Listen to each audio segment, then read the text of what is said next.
কলকাতা আন্তর্জাতিক বিমানবন্দরের কাছে একটি আন্তর্জাতিক গাড়ির শোরুমে রাতের দিকে ভয়াবহ অগ্নিকাণ্ডের ঘটনা ঘটেছে।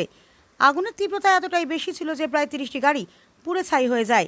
আগুন লাগার খবর পেয়ে দ্রুত ঘটনাস্থলে পৌঁছয় দমকল বাহিনী। প্রায় 2 ঘন্টার চেষ্টায় আগুন নিয়ন্ত্রণে আনা সম্ভব হয়। তবে কিভাবে আগুনের সূত্রপাত তা এখনো স্পষ্ট নয়। ঘটনার কারণ খতিয়ে দেখা হচ্ছে। আমাদের যা রেকর্ড আমাদের বলেছি দেখেছি আমরা 4:45 আমাদের আগুন লেগেছিল এবং এখানে মধ্যমগ্রাম বিরাটি ফার্স্ট অ্যাটেন্ড করে। তার পরবর্তীকালে বিভিন্ন স্টেশন থেকে আগুনের তীব্রতা দেখে আমরা নাম্বার অফ ফায়ার টেন্ডার বাড়াই। কতগুলো ইঞ্জিন কাজ এই আমাদের এখানে 8খানা ফায়ার টেন্ডার কাজ করেছে। ফায়ার এই মুহূর্তে আন্ডার কন্ট্রোল আছে। এই জায়গাটা কি মূলত কিভাবে আগুন লাগলো প্রাথমিকভাবে কি জানা যাচ্ছে? অ্যাকচুয়ালি ফায়ার তো ওই কজ অফ ফায়ার তো এই মুহূর্তে বলা সম্ভব না, ফরেন্সিক হলে বোঝা যাবে। কিন্তু ফায়ার ব্রিগেড যখন এসে দেখেছে যে তখন ওয়েল অ্যাবলেজড আছে, ভালোভাবে আগুন জ্বলছে।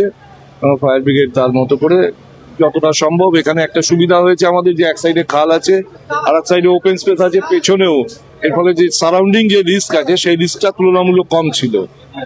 আগুনটা স্প্রেড যা করেছে উইদিন প্রিমিসেসের মধ্যেই ছিল।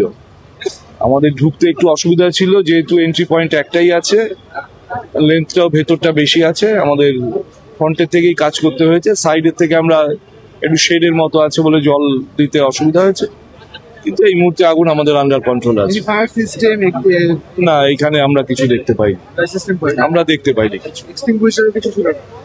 আমরা এখনো কিছু দেখতে পাইনি সেরকম কিছু। ফায়ার লাইসেন্সের কিছু? আগামীতে এখন এই মুহূর্তে কেউ নেই যার কাছ থেকে আমি খবর নেব। আমরা ইনভেস্টিগেশন করব, ইনভেস্টিগেশন করে দেখব যদি অবশ্যই সার্ভিস সেন্টার ফায়ার সিস্টেম সেটা এই মুহূর্তে আমাদের কাছে আমরা কিছু বলতে পারছি না। আমাদের কাছে যেহেতু তথ্য নেই, আমরা বলার আমাদের পক্ষে ঠিক। আপনার নাম sir? Nihar Ranjan Roy, divisional fire officer, north 24 Parganas division. অনেকে অভিযোগ করছে যে আপনারা আসতে দেরি করতেন। আমরা আসতে দেরি করিনি। আমাদের মধ্যমগ্রাম এবং বিরাটি ফার্স্ট রেসপন্ডেন্ট হিসাবে আমরা খবর পাওয়ার সাথে সাথেই আমরা চলে এসেছি। নিউজ ইউনাইটেড ইন্ডিয়া, খবর হবে শিরদাঁড়া সোজা রেখে।